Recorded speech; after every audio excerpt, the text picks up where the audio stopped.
श्री राधे। बोलिए सतगुरुदेव भगवान की जय जयकार हो। चलते हैं। आज का प्रसंग है ईश्वर और संसार। ईश्वर और संसार। हाँ बाबा जी, आज का शीर्षक है ईश्वर और संसार। प्रश्न है कि वेद पुराण शास्त्र तथा अन्य मतों के ग्रंथों के देखने पर प्रायः यही पता लगता है कि कर्म के अनुसार ही जीवात्मा एक योनि से दूसरी योनि में जन्म लेता है। प्रश्न है कि वेद पुराण शास्त्र तथा अन्य मतों के ग्रंथों के देखने से प्रायः यही पता लगता है कि कर्म के अनुसार ही जीवात्मा एक योनि से दूसरी योनि में जन्म लेता है। यदि ऐसा ही है तो आरंभ में जब संसार बना और प्रकृति के भिन्न भिन्न सांचों यानी देहों में शुद्ध निर्मल कर्म शून्य आत्मा का प्रवेश हुआ, उस समय आत्मा को कौन सा कर्म लागू हुआ?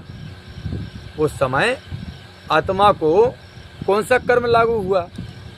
अब प्रश्न है कि यदि आत्मा का आना जाना स्वाभाविक है तो भक्ति की क्या आवश्यकता है?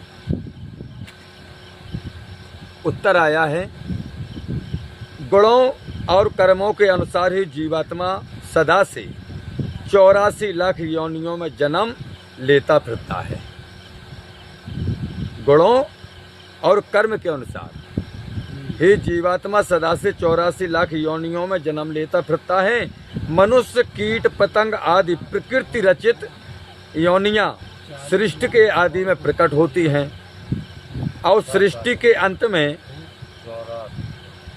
उसी प्रकृति में वैसे ही लय हो जाती हैं जैसे नाना प्रकार के आभूषण स्वर्ण से उत्पन्न होकर के अंत में स्वर्ण में ही यानी सोने में ही लय हो जाते हैं। कारण रूप प्रकृति अनादि है। अनादि क्या है? बोले कारण रूप प्रकृति ये अनादि है, जिसको जीवात्मा या विशिष्ट चेतन कहते हैं। उसका इस प्रकृति के साथ अनादि काल से संबंध चला रहा है। अवश्य यह संबंध अनादि होने पर भी प्रयत्न करने से छूट सकता है। इस संबंध विच्छेद को ही मुक्ति कहते हैं। इस संबंध विच्छेद को ही मुक्ति कहते हैं और इस मुक्ति के लिए ही भक्ति, कर्म और ज्ञान आदि साधन बतलाए गए हैं। आत्मा का आना जाना ऐसा स्वाभाविक नहीं है जिसके रुकने का कोई उपाय ही ना हो। यदि यह कहा जाए कि जीवात्मा का आना जाना जब सदा से ही स्वाभाविक सिद्ध है तो फिर वह सदा ही रहना भी चाहिए। सदा से अगर स्वाभाविक सिद्ध है तो फिर वह सदा ही रहना चाहिए, क्योंकि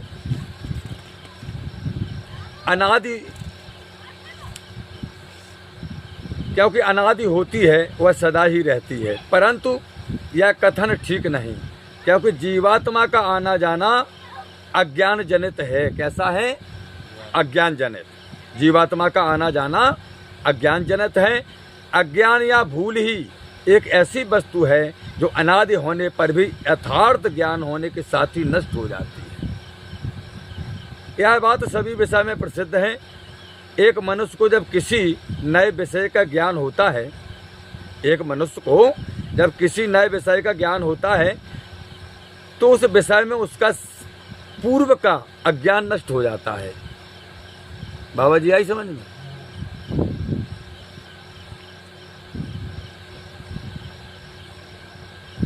जैसे कि एक मनुष्य को जब किसी नए विषय का ज्ञान होता है तो उस विषय में उसका पूर्व का जो अज्ञान है वह नष्ट हो जाता है, परंतु वह अज्ञान यथार्थ ज्ञान न होने तक तो अनादि था। उसके आरंभ की कोई भी तिथि नहीं थी। जब भौतिक ज्ञान से भी भौतिक अज्ञान नष्ट हो जाता है तब परमार्थ विषयक यथार्थ ज्ञान होने पर अनादिकाल से रहने वाले अज्ञान के नष्ट हो जाने में आश्चर्य ही क्या है। प्रत्युत इसमें एक विशेषता है। क्या विशेषता? कि परमात्मा के नित्य होने से उसका ज्ञान भी नित्य है। इसी ज्ञान के लिए भक्ति और साधन करने चाहिए। अब दूसरा प्रश्न उठता है कि आरंभ में जब संसार बना और इसमें मनुष्य, पशु, पक्षी, वृक्ष आदि के सांचे यानी शरीर बने, वे कैसे बने? प्रश्न उठता है कि जब संसार बना और इसमें मनुष्य भी बने, पशु बने, पक्षी बने, वृक्ष बने आदि के जो सांचे हैं, शरीर बने हैं, वे कैसे बने? क्या तत्वों के परस्पर संयोग से आप ही आप सब कुछ बन गया है? यदि ऐसा ही माना जाए तो इस समय भी प्रकृति तत्व और आत्मा तो वही है, किंतु आपसे आप कोई सांचा नहीं बनता। यदि यह माना जाए कि स्वयं शुद्ध बुद्ध परमात्मा ने स्थूल शरीर धारण करके अपने हाथों से प्रत्येक सांचे यानी शरीर को गढ़ा है, तो संतों ने परमात्मा को निराकार क्यों बतलाया? फिर अगर परमात्मा ने शरीर को गढ़ा है तो संतों ने परमात्मा को निराकार क्यों बताया? इसी स्त्री पुरुष के संयोग बिना स्थूल शरीर बनना भी संभव नहीं। यदि किसी प्रकार बन भी जाए तो वह एक देशीय व्यक्ति सर्वव्यापी नहीं हो सकता है। उत्तर आया कि प्रकृति की शुरुआत का बनाया हुआ कोई भी संसार नहीं माना जा सकता है। प्रकृति के शुरुआत का बनाया हुआ कोई भी संसार नहीं माना जा सकता। शुरुआत मानने से यह सिद्ध हो जाएगा कि पहले संसार नहीं था, परंतु ऐसी बात नहीं है। उत्पत्ति विनाश स्वरूप प्रभावमय संसार सदा से ही है, ऐसा माना गया है। यदि यह मान लें कि शुरू में तो किसी भी काल में संसार बना ही होगा, तो इससे शास्त्र कथित संसार का अनादित्व मिथ्या हो जाएगा। केवल शास्त्रों की ही बात नहीं, तर्क से भी यह सिद्ध नहीं हो सकता कि पूर्व में यदि एक ही शुद्ध वस्तु थी, संसार का कोई बीज नहीं था, तो वह किस कारण से, कैसे और क्यों बनता? अवश्य ही यह सत्य है, अवश्य ही यह सत्य है कि सर्वशक्तिमान ईश्वर अनहोनी बात भी कर सकता है। सत्य यही है। क्या सत्य है कि वह सर्वशक्तिमान ईश्वर अनहोनी बात भी कर सकता है, परंतु बिना ही कारण जीवों के कोई भी कर्म न रहने पर भी भिन्न भिन्न स्थिति युक्त संसार को ईश्वर क्यों रचता? यदि बिना ही कारण ईश्वर ने यह भेदपूर्ण सृष्टि रची, तो इससे ईश्वर में वैषम्य और न ग्रहण का दोष आता है, तो ईश्वर में कदापि संभव नहीं। यदि यह कहा जाए कि ईश्वर सकाश के बिना ही केवल प्रकृति से ही संसार की रचना हो गई, तो प्रथम तो प्रकृति के जड़ होने से ऐसा संभव नहीं, और दूसरे जब पहले प्रकृति शुद्ध थी तो पीछे से किसी काल में स्वभाव से उसमें नाना प्रकार के विकृति बिना ही बीज और बिना ही हेतु के कैसे उत्पन्न हो गए? यदि प्रकृति का स्वभाव ही ऐसा है तो वह पहले भी वैसा ही होना चाहिए, और यदि पहले भी ऐसा ही था तो विकृति और प्रकृति यानी संसार अनादि ठहर ही जाता है। अतएव पहले प्रकृति शुद्ध थी, स्वभाव से या ईश्वर की इच्छा से अकारण ही संसार की उत्पत्ति हो गई।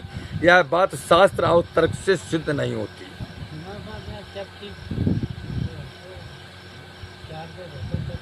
इससे यही समझना चाहिए कि परमात्मा, जीव, प्रकृति और प्रकृति का कार्य, चराचर योनियों सहित संसार, कर्म और इनका परस्पर संबंध ये अनादि है।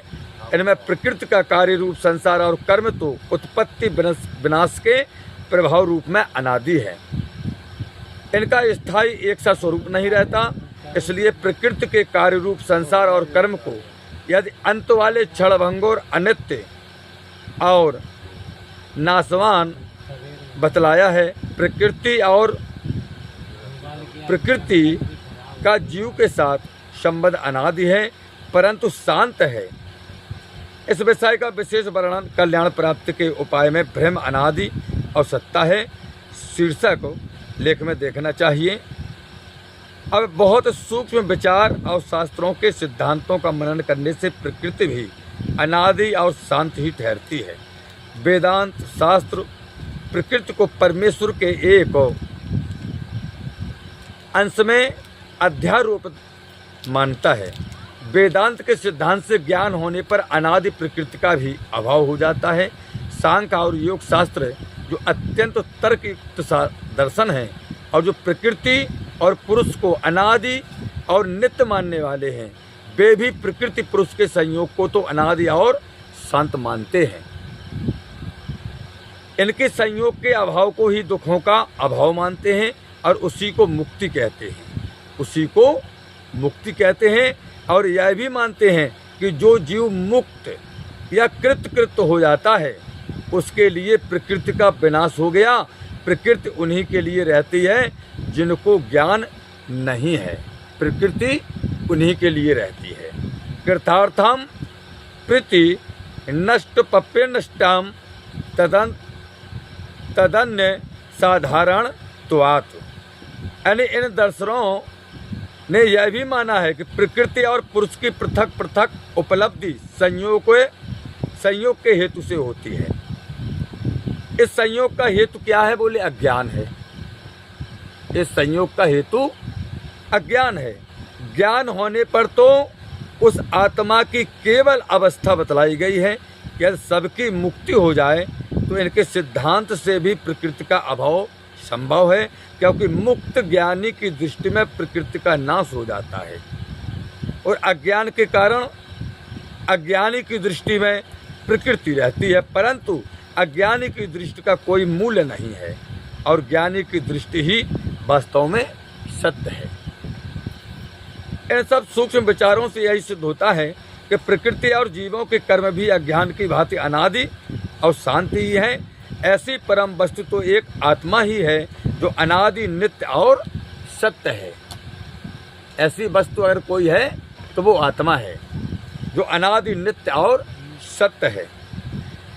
न्याय और वैशेषिक के सिद्धांत से अनेक पदार्थों को सत्य माना जाता है, परंतु उनकी सत्ता और सिद्धि तो थोड़े से विचार से ही उड़ जाती है। जैसे बोले वर्षा से बालू की भीत बह जाती है, वर्षा से बालू की भीत बह जाती है, या जैसे स्वप्न में देखे हुए अनेक पदार्थों की सत्ता जागने के बाद भिन्न भिन्न नहीं रह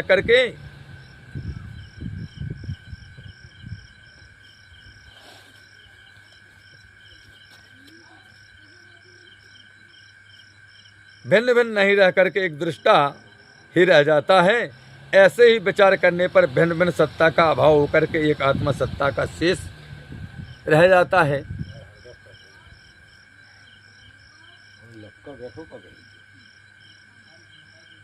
और दूसरी सत्ता को स्थान दिया जाता है जो स्वभाव या जिसे प्रकृति कहते हैं उसको जगह मिल जाती है, परंतु वह ज्ञान न होने तक ही रहती है।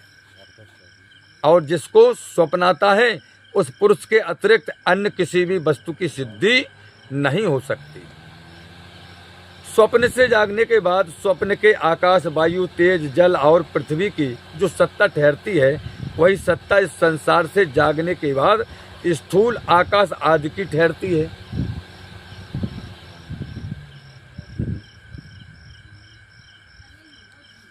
अतएव यह सोचना चाहिए कि स्वप्न के आकाश, वायु, तेज, जल और पृथ्वी के परमाणुओं की पृथक पृथक सत्ता किस मूल भीत पर स्थित है।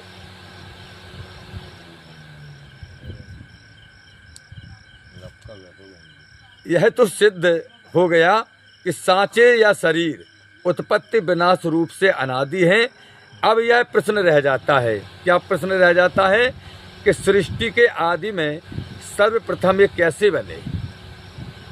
बाबा जी, अब प्रश्न यह है कि सृष्टि के आदि में सर्वप्रथम ये कैसे बने, अपने आप बने या निराकार परमेश्वर ने साकार रूप से प्रकट होकर के उनको बनाया, अथवा निराकार रूप के द्वारा ही ये साकार सांचे ढल गए। मनुष्य का है, पशु का, पक्षी का है, तो बोले ढल गए, यदि निराकार ईश्वर साकार बना तो वह एक देशी होने पर सर्वव्यापी कैसे रहा? अगर निराकार ईश्वर साकार बना तो वह एक देशी होने पर सर्वव्यापी कैसे रहा? यह प्रश्न ऐसा नहीं है जिस पर बहुत सोचने की आवश्यकता हो।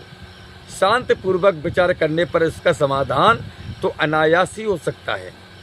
महासर्ग के आदि में परमेश्वर रूप पिता और प्रकृति रूप माता के संयोग से सब जीवों के गुण कर्मानुसार शरीर उत्पन्न होते हैं। कैसे होते हैं? दोबारा सुने। यह प्रश्न ऐसा नहीं है जिस पर बहुत सोचने की हमें जरूरत हो। शांतिपूर्वक विचार करने पर इसका समाधान तो अनायास ही हो जाता है। महासर्ग के आदि में परमेश्वर रूप पिता और प्रकृति रूप माता के संयोग से सब जीवों के गुण और कर्म के अनुसार शरीर उत्पन्न होते हैं। माता पिता के परमेश्वर रूप पिता और परमेश्वर भगवान रूप पिता और प्रकृति रूप माता के संयोग से ये शरीर उत्पन्न होते हैं शुरुआत में। गीता में भगवान कहते हैं कि मम योनि मह द्रेहा तस्मिन् गर्भो ददामे हम संभवा सर्वभूतानां ततो भवति भारत। सर्वयोनिषु कौन्ते मूर्त्याः संबन्त्याः तासां ब्रह्म महतो निर्हम बीज प्रदाह पिताः।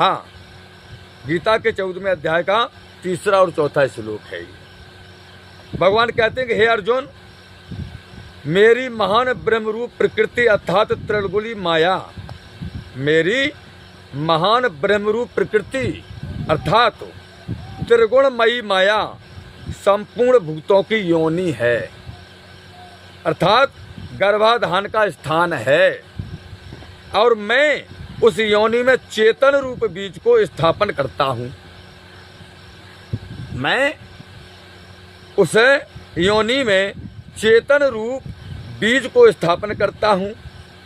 इस जल चेतन के संयोग से सब भूतों की उत्पत्ति होती है।